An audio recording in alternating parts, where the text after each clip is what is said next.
Hi Selena garden. இந்த வீடியோவில் செம்பருத்தி பூச்செடியை பற்றி தான் பார்க்க போகிறோம். இந்த செம்பருத்தி பூச்செடியை எப்படி வளர்க்குறது, அதில் ஏற்படக்கூடிய நோய் தாக்குதல், பூச்சி தாக்குதல் எல்லாத்தையும் எப்படி கண்ட்ரோல் பண்ணுறது அப்படிங்கிற பற்றி தான் இந்த வீடியோவில் டீட்டெயிலாக பார்க்க போகிறோம். ஒன் பை ஒன்னாக பார்க்கலாமா? செம்பருத்தி பூ அப்படின்னாலே பெரும்பாலானவங்க ரொம்ப பிடிக்கும். ஏன் அப்படின்னா இந்த பிளான்ல எப்போவுமே பூக்கள் இருந்துக்கிட்டே இருக்கும். அது மட்டும் இல்லாமல் இந்த பிளான் நம்ம வாங்கி வச்சோம் அப்படின்னா இதுக்கு ஆயுள் கெட்டி ரொம்ப வருஷம் வரைக்கும் வாழ்நாள் ஃபுல்லாகவுமே இந்த பிளான்ட்டு சாகவே சாகாமல் பூக்கள் கொடுத்துக்கிட்டே இருக்கும்.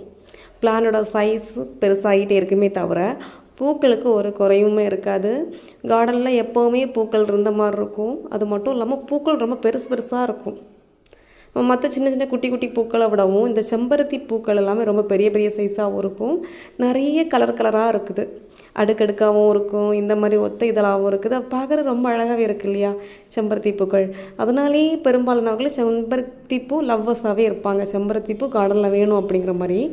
அந்த மாதிரி இருக்கிறவங்களுக்கு பெரிய ஒரு தொல்லை அப்படின்னா இந்த பூச்சி தாக்குதல் தான்.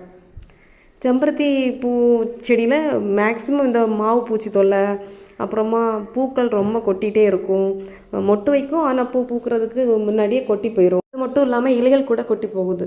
இந்த மாதிரி இலைகள் கொட்டுறதா இருக்கட்டும், இல்லை பூச்சி தாக்குதலாக இருக்கட்டும், இந்த மாதிரி பூச்சி தாக்குதலேருந்து எப்படி செடிகளை காப்பாற்றுறது அப்படின்னு பார்க்கலாமா? இப்போ செம்பருத்தி பூச்செடியில் மாவு பூச்சி தொல்லை, எறும்பு தொல்லை, இந்த மாதிரி ரொம்ப பெரிய தொல்லைன்னா இந்த மாவு பூச்சி தொல்லை தான். இந்த தொல்லையை நம்ம கிளியர் பண்ணணும் அப்படின்னா சமையல் சோடா இருக்குல்ல, நம்ம ஒரு சில வீடுகளில் யூஸ் பண்ணுவாங்க, ஒரு சில வீடுகளில் சமையல் சோடா யூஸ் பண்ண மாட்டாங்க.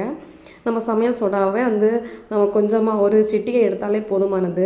அது 1 லிட்டர் தண்ணியில் மிக்ஸ் பண்ணி ஸ்ப்ரே பண்ணிட்டாலே போதும். இந்த எறும்பு பூச்சி தொல்லை காணாமலே போயிடும். அதுக்கப்புறமா வினிகர் கூட யூஸ் பண்ணிக்கலாம். வினிகரை இப்படி தான் 1 லிட்டர் தண்ணியில் 1 ml போதுமானதாக இருக்கும். வினிகர் நம்ம ஆட் பண்ணி ஸ்ப்ரே பண்ணிட்டா போதும். இந்த மாவு பூச்சி தொல்லை காணாமலே போயிடும். மாவு பூச்சி தொல்லை உடனே கிளியர் ஆயிடும். இன்றைக்கி நீங்கள் ஸ்ப்ரே பண்ணிட்டீங்க அப்படின்னா அடுத்த நாளே இந்த மாவு பூச்சி இருக்கிற இடம் தெரியாமலே போயிடும். அதுதான் இந்த மாதிரி பூச்சி விரட்டி யூஸ் பண்ணுறது ஈவினிங் 5 மணிக்கு மேலே யூஸ் பண்ணுறது ரொம்பவே நல்லது. வெயில் டைமில் யூஸ் பண்ணவே கூடாது. இன்னொன்று, நம்ம யூஸ் பண்ணுறப்போ ரொம்ப கம்மியான சமையல் சோடாவாக இருக்கட்டும், இல்லை வினிகராக இருக்கட்டும், ரொம்ப கம்மியான அளவில் யூஸ் பண்ணுறது ரொம்பவே நல்லது. பிளான்ட் ரொம்ப சேஃபாக இருக்கும். பிளான்ட்டுக்கு எதுவுமே ஆகாது. நம்ம எடுத்தோடனே ஃபஸ்ட்டு ஒரு மெடிசன் இப்போ தான் ஒரு பிளான்ட்டுக்கு புதுசாக ட்ரை பண்ண போகிறோம். எடுத்த உடனே ரொம்ப ஹையான அளவு கொடுக்கவே கூடாது. ரொம்ப கம்மியான அளவு ஃபஸ்ட்டு யூஸ் பண்ணிவிட்டு அதுக்கப்புறம் அது எப்படி கிளியர் ஆகுது, இல்லை இதில் கண்ட்ரோல் ஆகலை அப்படிங்கிற பட்சத்தில் கொஞ்சம் அளவு கூட்டி கொடுத்தாலே போதுமானதாக இருக்கும். அதனால் ஃபர்ஸ்ட் டைம் யூஸ் பண்ணுறீங்க அப்படின்னா கம்மியான அளவில் யூஸ் பண்ணிக்கோங்க. அது மட்டும் இல்லாமல் இந்த பூச்சி விரட்டி நம்ம யூஸ் பண்ணும்போது பர்டிகுலராக அந்த பூச்சி தாக்குதல் இருக்கிற இடத்துல மட்டும் யூஸ் பண்ணுங்கள். மொத்த செடியை குளிப்பாட்டி விட்டுட்டிங்க அப்படின்னா நம்ம பூச்சி தாக்கத்தில் இல்லாத இடத்துலையே மொத்தமாகவே அந்த பிளான்ட்டு மொத்தத்தையும் நீங்கள் பூச்சி வெரைட்டியை யூஸ் பண்ணி குளிப்பாட்டி விட்டுட்டீங்க அப்படின்னா அதில் இருக்க மொட்டுக்களாக இருக்கட்டும், பூக்களாக இருக்கட்டும், எல்லாமே கொட்டி போயிடும்.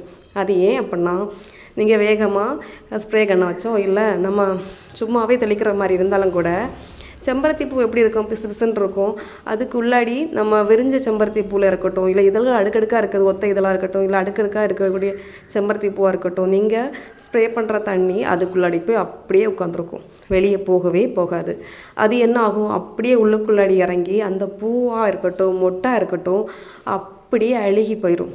அந்த அழுகி போன அந்த பூவிலேருந்து நிறைய பூச்சிகள் வரும். அந்த அழுகி போன பூக்களை தேடியே நிறைய எறும்புகள் வரும். அதுலேருந்தே அந்த இந்த பூவாக இருக்கட்டும், இல்லை அந்த பூவோட மொட்டாக இருக்கட்டும், அப்படியே டேமேஜ் ஆகி அப்படியே கொட்டி போயிடும். அந்த பூக்கவே செய்யாது. அது மொட்டாக இருக்கும்போதே அப்படியே கொட்டி போயிடும்.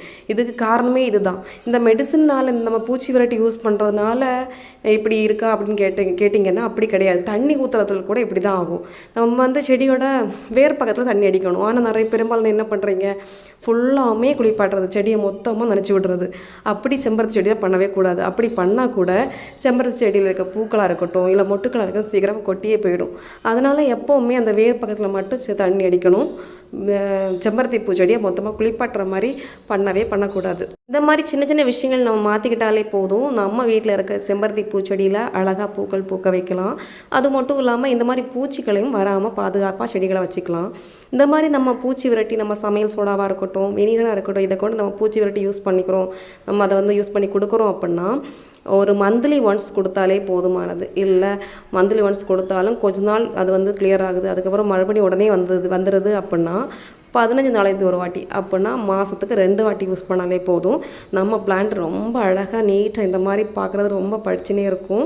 அவ்வளோ சீக்கிரத்தில் பூச்சி தாக்குதல் வரவே வராது. பிளான்ட் ரொம்ப ஹெல்த்தியாக இருக்கும், இலைகள் ரொம்ப பச்சை பசேல் இருக்கும்.